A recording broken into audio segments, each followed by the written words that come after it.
Şimdi şeker hastalarının Ramazan ayında bir kere biraz da her zamankinden biraz daha dikkatli olmaları lazım. Öncelikle bunların tamamının oruç tutup tutamayacakları bize de soru olarak geliyor. Değerlendirmek lazım. Bir hekim tarafından, bir dahiliyeci ya da endokrinolog tarafından değerlendirilmesi gerekiyor. Bunlarda çünkü şeker böbrek yetmezliği falan yapıyor. Böbrek yetmezliği başlangıcı falan varsa bu hastalar oruç tutamazlar. Susuz kalmamaları lazım. Ama özellikle tip 1 diyabet dediğimiz insüline bağımlı olan diyabet mellitus dediğimiz şeker hastalığı, bunlar sürekli insülin yapıyor, iğne yapmak zorundadırlar ve bunlar zaten hani böbrek yetmezliği olmasa dahi şeker düşüşleri yaşayacakları için bunlar da oruç tutamazlar.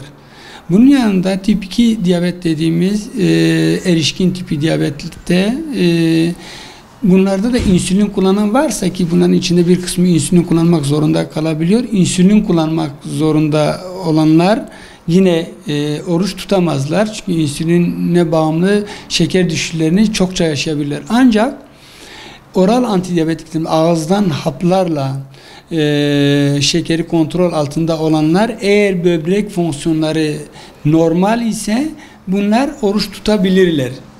Yine bir dahiliyeci ya da endokrinolog tarafından öncelikle değerlendirilmesi lazım. Ona göre karar verilmesi gerekiyor. Yapılmış çalışmalarda, bazı çalışmalarda hatta bu tip hastaların oruç tutması şeker regülasyonu açısından faydalı bile bulunmuş. Ama bunların dikkat etmeleri gereken hususlar var. Mesela ağızdan hap alanlar özellikle şeker kontrollerini daha sık yapmalı gün içinde. Hele akşama doğru, öğleden sonraki bir saatte, ikindi saatlerinde şekerini mutlaka kontrol etmeleri lazım. Eğer şekerleri çünkü en çok düşüşleri o saatlerde yaşıyoruz. O saatlerde şeker düşüşü yaşayan, hipoglisemik ataklar olan varsa yine böbrek fonksiyonları iyi olsa dahi oruç tutamaz ya da onların yeniden ilaçlarının gözden geçirilmesi gerekiyor Ramazan süresince. Yeme içmelerine de dikkat etmeleri gerekiyor bunların. Tabi hem iftarda hem sahurda eğer oruç tutacaklarsa, içinde oruç tutacak olanlar iftarda birden yüklenmemeleri lazım. Yine hafif bir çorbayla önce bir hafif bir kahvaltı tarzında ya da hafif bir yemekten sonra bir namazını kıldıktan sonra ya da varsa başka aktiviteleri yaptıktan sonra 1-2 saat sonra ya da 1 saat sonra asıl öğününü yiyebilirler. Gece eğer oturuyorlarsa sahura kadar oturan hastalarımız oluyor bazen. Onlar 5 saat sonra mutlaka işte saat 7.30 civarında iftar oluyor şu anda Diyarbakır'da.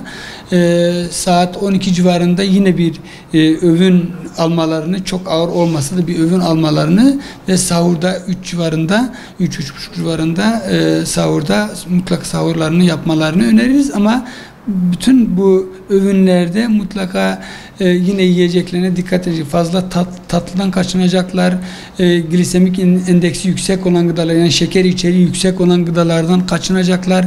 Daha çok protein alabilirler. Protein ağırlıklı beslenebilirler. Hem tok tutması açısından proteinler önemli. Hem de şekeri ani yükseltmezler. Protein ve sıvı alımı. Sıvı alımı mutlaka iftardan sahura kadar bölünmüş porsiyonlar şeklinde yeterince sıvı almaları gerekiyor bunların. Hipertansiyonlu hastalar da oruç tutabilir. Eğer böbrek fonksiyonları normalse, böbrek fonksiyonları bozuk değilse tutabilirler. Ama bunlar da ilaçlarını düzenli alacaklar. Onun dışında tuzsuz almalarını öneriyoruz bu hastaların.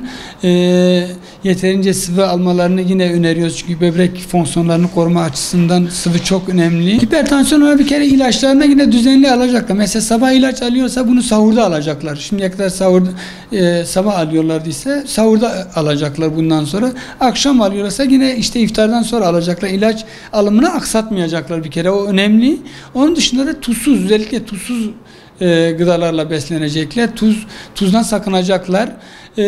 Tabii çok ciddi açlıklar, uzun süre aç kalmalar bazen tansiyon yüksekliğine sebep olabilir. Tansiyon kontrollerini Ramazan ayında biraz daha sık yapmalılar. Kendi kendine tansiyon kontrolleri bizim için önemli. Hastane olmasa da evdeki kontroller önemli. Kontrollerini yapacaklar. Eğer tansiyonda bir kontrol bozukluğu olursa mutlaka doktoruna müracaat edecekler.